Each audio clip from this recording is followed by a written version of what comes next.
neither of us knew anybody here, and we've kind of developed all of this out of it, so it's a pretty incredible thing. So I want to thank everybody for coming. I need to do some special call-outs. Where's Lisa? Why are you over there? Come on here. Come on.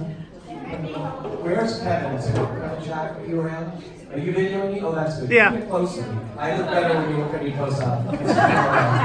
Come on. You won't be able to hear me from back there. You're going to have to upload this on YouTube, unless I cry. Then I am definitely uploading it. So, there's a couple of call-outs that I need to make before I talk about our son. And the first is to John's sister, Lisa, who's here with us today, right? So Lisa is actually going to be working at a camp that supports at-risk youth, and they're starting tomorrow. So it was great that she could be here with us today. So we're grateful that she's here.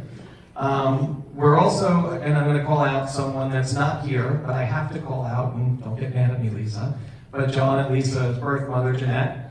Jeanette lives in the Philippines, and, through circumstances not of her making, she hasn't seen her kids in a long time, but she watches and she's connected to them on Facebook and through us. So she has been watching every bit of this that we've shared with her, and she's, very happy and wishing you guys all well, and certainly John. The other call outs that I need to make are, so John and Lisa, I came to know them through the foster care system, and we have a lot of people here who've been really influential in their lives. So they've got families that have been with them, the McCarthys, Miss Ella Beecher, who's here, and ST, and all of these wonderful, wonderful people who've been involved in their lives, who've really become a part of our family. So I need to say to ST, where are you, ST? There you are, girl. So this is my sister, okay? So you all need to know ST is my sister. We look alike. And Miss Ella over there. All of these ladies and these folks have been wonderful to be around for us. And the other call out that I need to make here is to Silver Oak High School. So let me tell you a little something about Silver Oak High School. When John first came to live with Nilo and I, we were really struggling to find a school for him. And as John said yesterday at graduation, he really wasn't doing well in school and didn't really like it and wasn't really engaged, and we didn't know where he was going to go. And thanks to our friend Rick, who's right over there, who, by the way, Rick and Sonia did all the food today.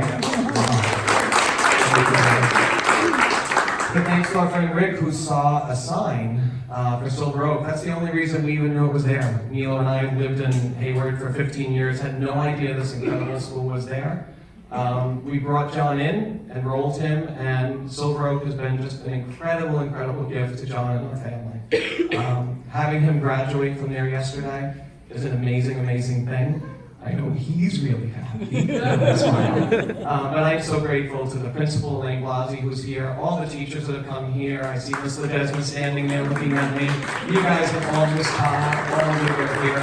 You guys have done such an incredible, incredible job supporting John and dealing with me. So those of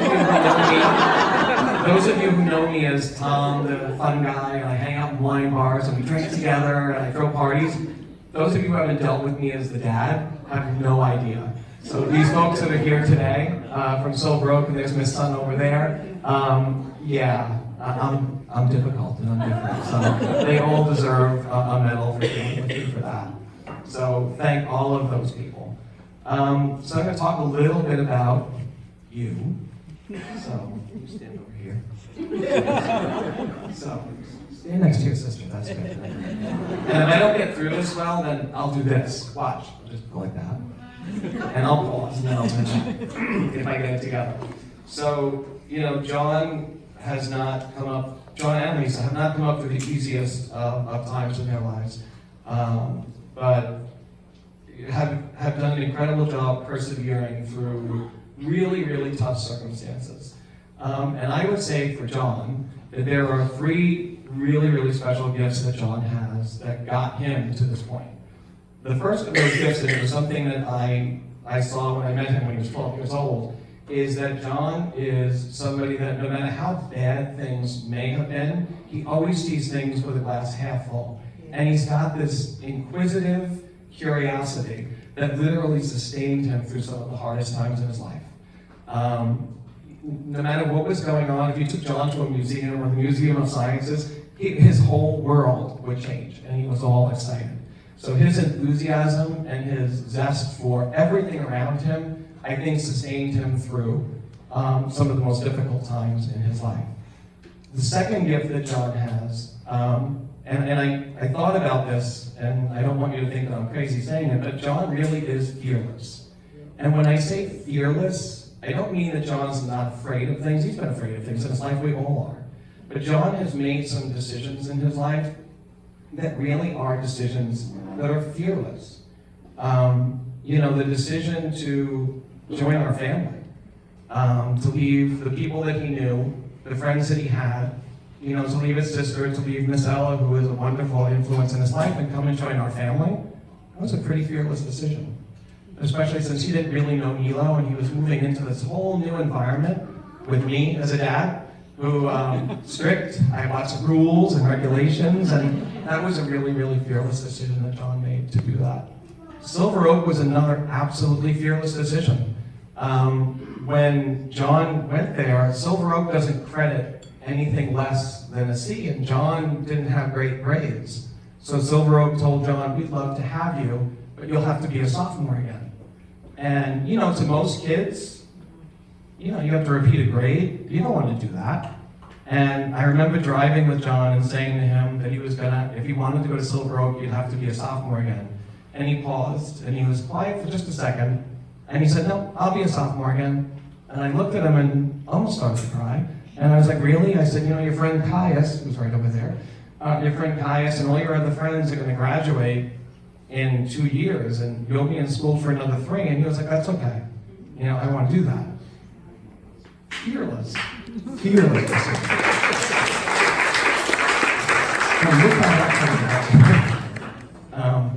Probably one of the most fearless things I've seen John done, and this is the thing I get the most emotional about, so I'm going to do my best to get through this. Last year, when a bunch of kids in John's class were having a hard time, John got in the car and he said, I'm going to do a presentation for the whole school. And I said, okay, what are you going to do?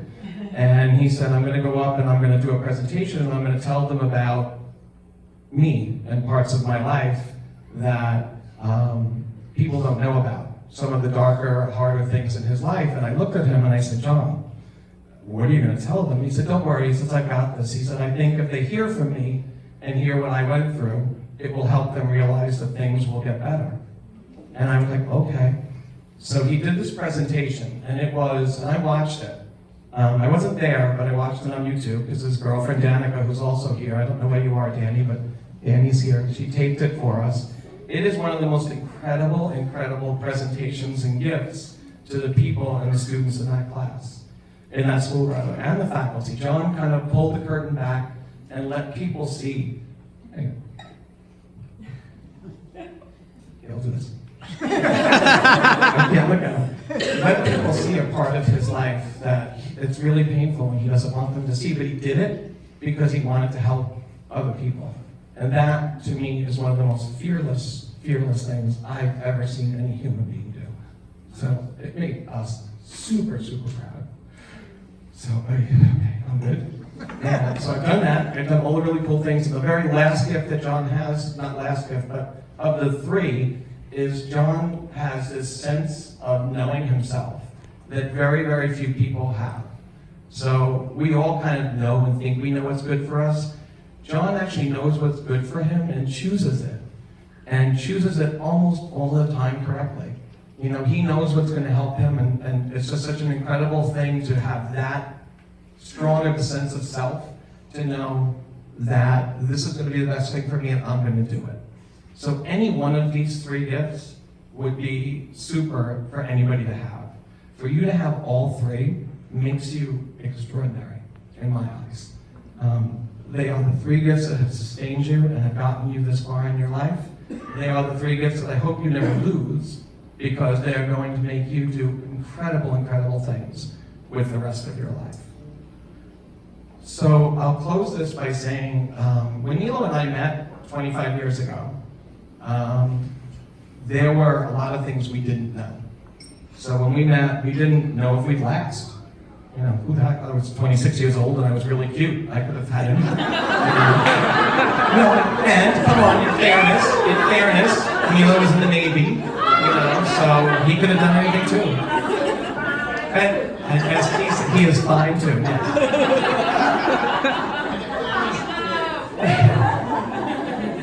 So we didn't know a lot of things. We didn't know that we would last, and if we did, we didn't know what kind of jobs we would ultimately have, or where we would live, or what we would do. But one thing that we absolutely did know, or at least thought we knew, is that we would never be dads. Because we're a gay couple, and you know, we didn't really ever think we'd adopt. And you know, I had a party lifestyle, I enjoyed it. So we were pretty sure that we would never be dads, and you proved us wrong. You know, then came you. And it has been one of the biggest pleasures, I think, in our life to be your fathers, to be your dads, and to be with you. It's not wasted on me that today is Father's Day, but this weekend is Father's Day, and what a great weekend to have graduation. And I can honestly say, I think, on behalf of Milo and me, that there are no prouder parents of their child than we are of you today. We love you. Congratulations.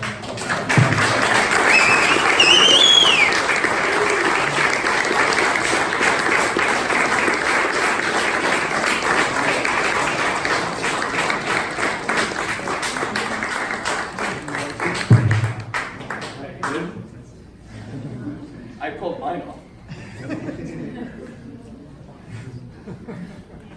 I was gonna get emotional in that speech. Wow. I didn't know, like my dad said, and what I said in my speech yesterday, I didn't know I was gonna be here today with this many people celebrating my graduation, because I was like so done with school. I was like didn't have the best grades until I met people in Zorro, Miss Blasey. I don't know where she is. Hi, Miss Blasey. But when my dad talked to me in the car about Silver Oak, I was like, yeah, okay, I'll repeat another year. That's fine with me. I don't care if my friends were going away or graduating before me, because all I care about was like about the future. Like I want to have another chance on like classes that I might have not done so great on. And because of it, I met Miss Blasey, met all the amazing teachers like Miss Taw, everyone who supported me. And that wasn't possible without the help of my dad. My dad's pretty much gave me a home. They loved me, they cared for me.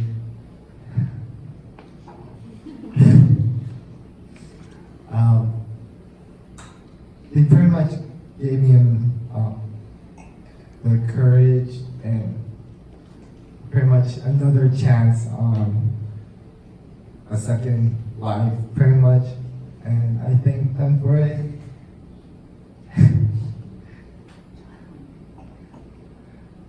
And you end it off because I don't want to talk anymore because I'm going to start crying more. But thank you everyone for coming for my graduation. It means a lot to me and it means a lot to my family, so thank you.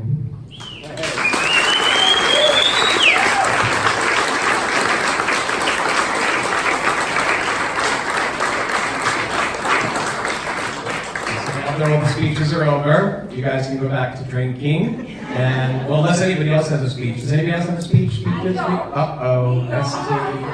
All right, ST, come on. Come on, girl. You know you gotta come here if you're gonna do it. I just want to say thank you. Nilo, can you hear me, everyone? Can we see you? Look at, Oh, we'll look at you from here. oh, you guys look good too.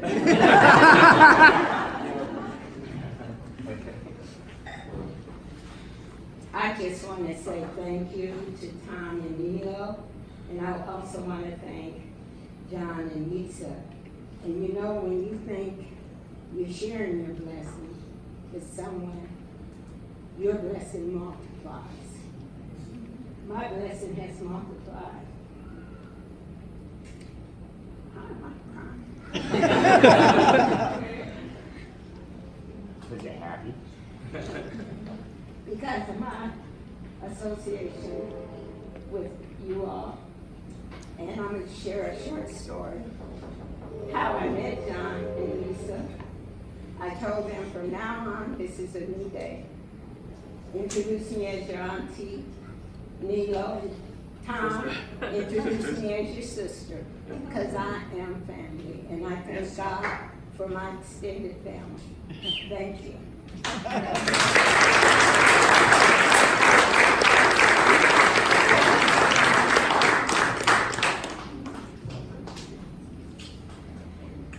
Anybody else? Going once? I'll sing. Going, Miss Ella. Okay, I'm gonna bring the microphone over to Miss Ella. Do you want to come up here, girl? No? Come on. Let the people see you. Miss Ella always looks so good. Oh my goodness. Oh, you do? I'm good. Good afternoon. Tom always gives me all those blessings every time he sees me. But I just want to say that John is a wonderful, wonderful kid. He lived with me for a whole year, and he was so nice. He was so nice, and it just helped with the other kids he was here. And I know he was going to make it wherever he goes. I love you, love your family, and continue, Tom, doing what you're doing for the kids. I know you're helping him and other kids, so continue to work. Yeah. I'm so happy to work for you.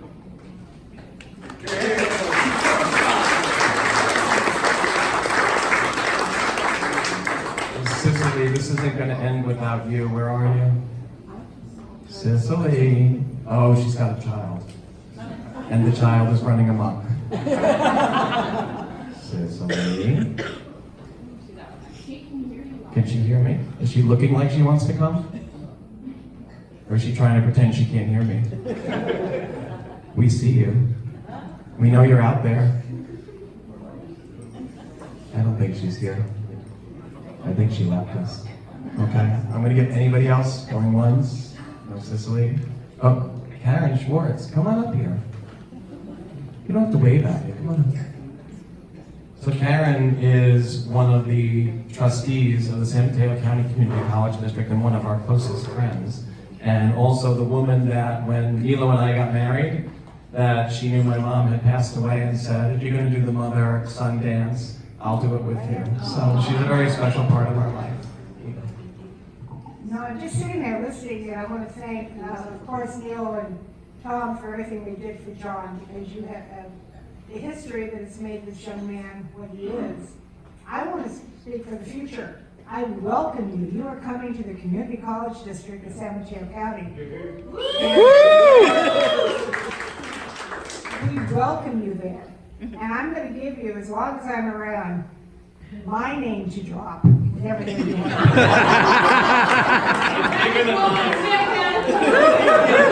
Some people might look and go,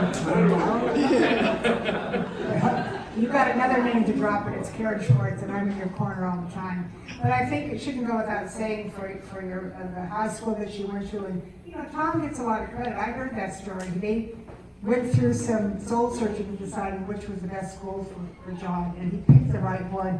It's not always luck. It takes a lot of work to decide how you're going to do that. So I know you appreciate all that, but we appreciate what's coming, and your future is just ahead of you.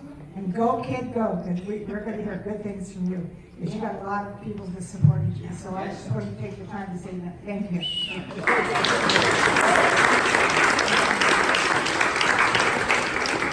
I actually am gonna make someone say something, and that's Elaine Blasi, the principal. You need to come up here. You're never shy. Elaine and I work really closely together, and I know that she's not shy. So, a number of people came up to me because they were at graduation yesterday, so they walked up to me and said, "You're the principal." And they said, "Oh, you've done such a wonderful job." And I said, "You know, the only reason we can do the wonderful job we do is if the parental unit at home is partnering with us." We're very fortunate at Silver Oak because I would say, looking at my vice principal back there, about 90% of our parental units are 100% behind us. And that is the only reason we can do what we can do. And so, with Tom and Nilo behind us, it was a breeze. And yes, he was absolutely in our face 100% of the time. But we love that. Where is Nancy Todd? Right there.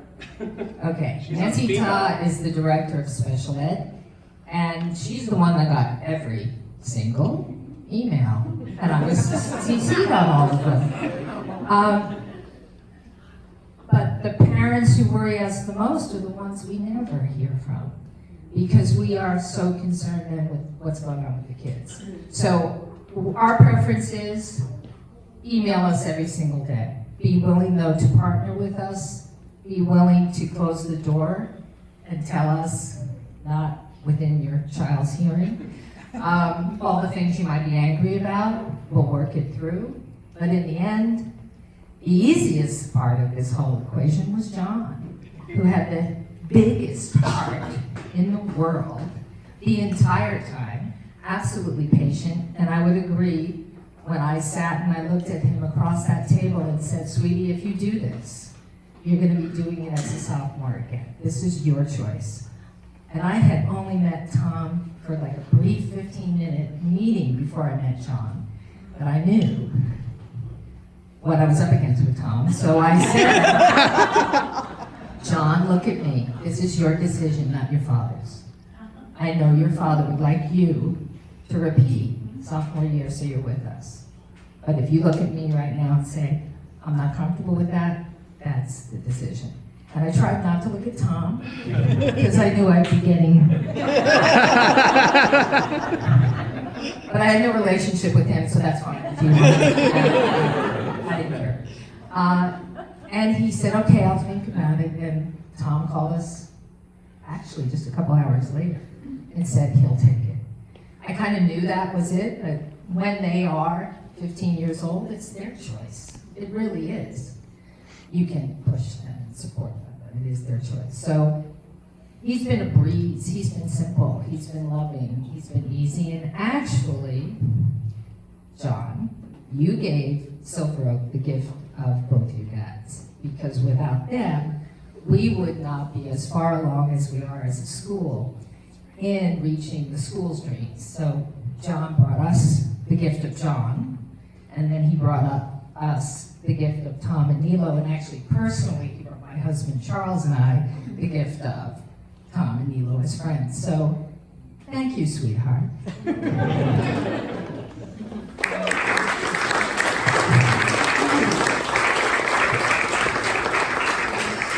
So there's one other person I'm going to force to come up.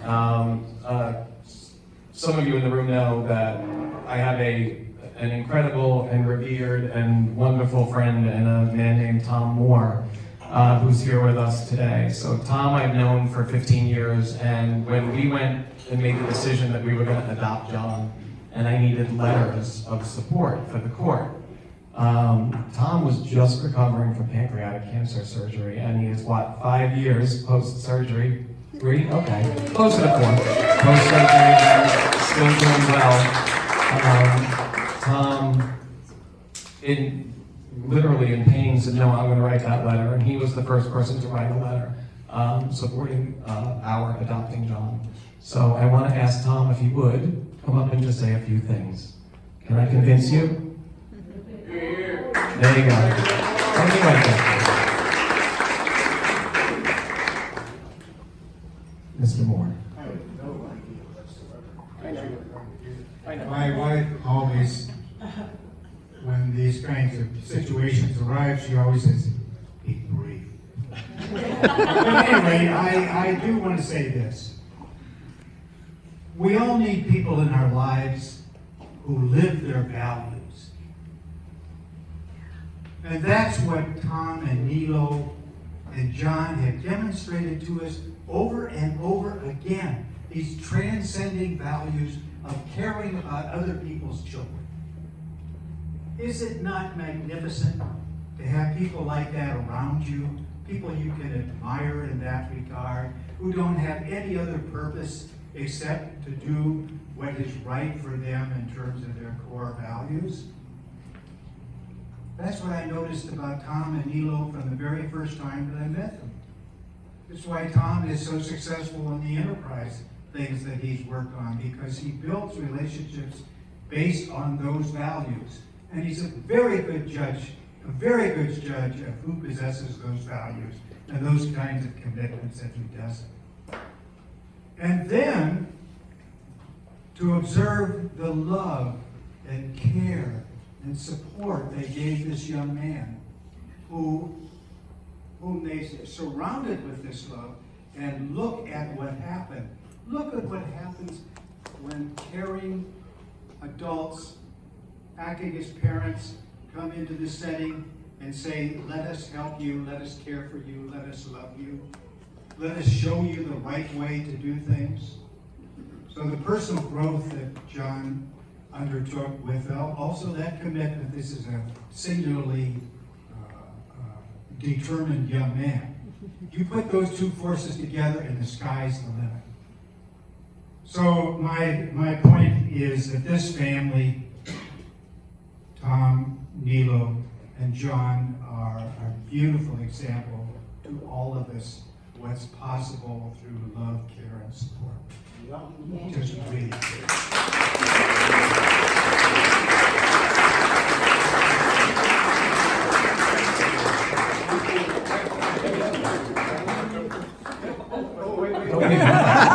We talked about it.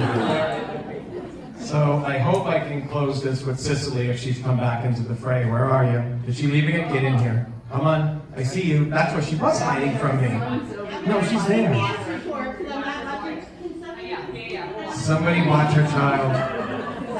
So Cicely, and I'll close with her so people can go back to drink and have fun. Cicely was, for the large part of John's time in the foster care system, John Henley says, was their social worker. So I actually knew them before she did.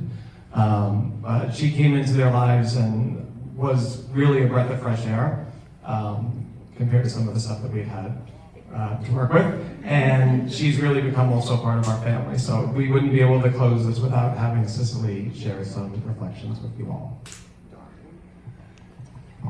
Hello. So, I will try and get through this without being so emotional. I became a social worker years ago in like 2006. I went into that job and I said, I want to change the system. The system is just corrupt and it's horrible. And I got in there and I said, well, that's not going to happen because that is not the way that it works. But what you do is you often run across children, and there's very far and few between that have the resiliency that John has. Resiliency is not something that you can just say that anybody has. It is really an inner force that you have within you, and Lisa, you do too, to surpass anything that has happened to you in your life. Both of you just really took me by awe and amazement and by storm. And there was just something special, a special connection that we had when we were doing homework at night, or transportations from therapy, or Jack in the Box or Chipotle. I always like to eat, and you guys eat too. And I'm just really grateful for Nilo and Tom. We see a lot of kids kind of slip through the cracks, unfortunately, because when they have the trauma and the past that they do, they need a ton of support, and they deserve that support. But only a few special people really choose to embark on that journey. It is a commitment. I myself am adopted, and so is my brother from a very small age. And so I understand what that means to really have a family that you can have for the rest of your life. I always hope that every kid in foster care can get this experience. It's just not possible, but to be able to see like what the end result is, like I am floored, and I am super proud of this kiddo and that kiddo right there, and I can't believe you're like teenagers and young adults. But and my last thing is that it's really a journey. It was a string of people that helped get you guys through. It didn't start with me. I wasn't the first social worker. You had tons of social workers with all different types of styles and ways of communication that made it difficult sometimes, and it wasn't always the easiest. But I won't ever regret like those late hours and the overtime. Like it's worth every bit of it to see this. So thank you guys for inviting me and always including me being in your family events. That really means a lot. Because I'm always super nosy and I want to make sure that John is okay and we're safe and everybody's making good decisions. And that is it. So thank you so much. I'm going to get back to my own kid. Thank you. And nobody's calling CPS on you. I know the number though. So I actually do want to close this actually with my husband, because without him, none of this would be possible. So, Milo. Oh, okay. I haven't been talking today, but I'm always, he's really the talker in the family. And he loves to talk, and he loves the attention. But anyway, we love God, and I will speak on about our family. I just want to say that we are so lucky to have him in our lives. We are so proud of him, of what he has accomplished for all these years. I can't believe it's been 3 years since we have him, and he's really doing great as our kid and as a human being, a person. He's grown a lot, and I can't really believe that it's been 3 years in 5 lives, right? But I just want to thank that everybody is here to celebrate this great occasion. That it's a great milestone for our family because again, it's very special, and John is very special to us. Thank you. Thank you guys for coming. There's lots of alcohol left, and what you don't drink, I have to take home. And not that that's ever a bad thing, but I prefer you all drink it. And the food, please come back in. Time to party. Thank you guys.